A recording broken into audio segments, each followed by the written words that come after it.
سچ مچ ہونے والی، وہ سچ مچ ہونے والی کیا ہے؟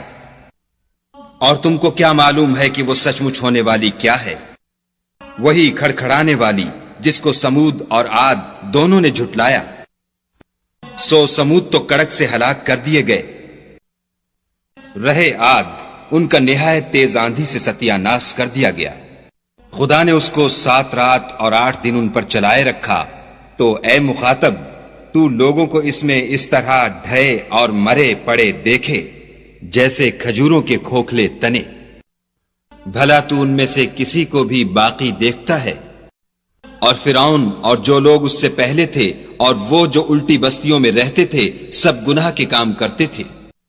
انہوں نے اپنے پروردگار کے پیغمبر کی نافرمانی کی تو خدا نے بھی ان کو بڑا سخت پکڑا۔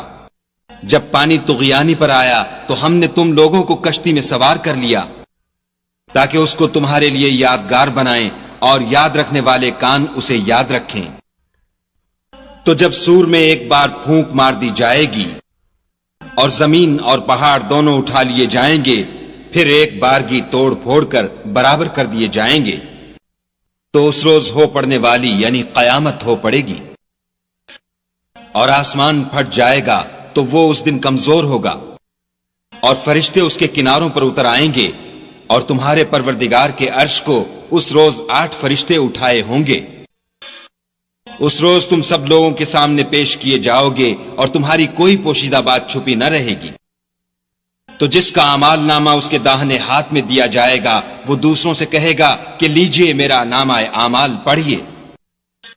مجھے یقین تھا کہ مجھ کو میرا حساب کتاب ضرور ملے گا۔ پس وہ شخص من مانے عیش میں ہوگا، یعنی اونچے اونچے محلوں کے باغ میں جن کے میوے جھکے ہوئے ہوں گے۔ جو عمل تم ایام گزشتہ میں آگے بھیج چکے ہو اس کے صلے میں مزے سے کھاؤ اور پیو۔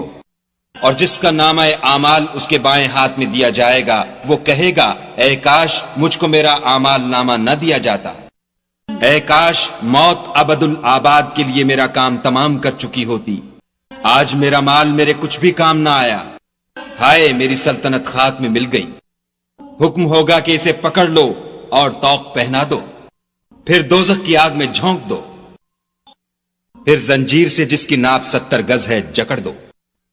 یہ نہ تو خدائے جل شانہ پر ایمان لاتا تھا اور نہ فقیر کے کھانا کھلانے پر آمادہ کرتا تھا، سو آج اس کا بھی یہاں کوئی دوست دار نہیں، اور نہ پیپ کے سوا اس کے لیے کھانا ہے، جس کو گناہ گاروں کے سوا کوئی نہیں کھائے گا۔ تو ہم کو ان چیزوں کی قسم جو تم کو نظر آتی ہیں اور ان کی جو نظر نہیں آتی کہ یہ قرآن فرشتہ عالی مقام کی زبان کا پیغام ہے، اور یہ کسی شاعر کا کلام نہیں، مگر تم لوگ بہت ہی کم ایمان لاتے ہو، اور نہ کسی کاہن کے مزخرفات ہیں لیکن تم لوگ بہت ہی کم فکر کرتے ہو۔ یہ تو پروردگار عالم کا اتارا ہوا ہے۔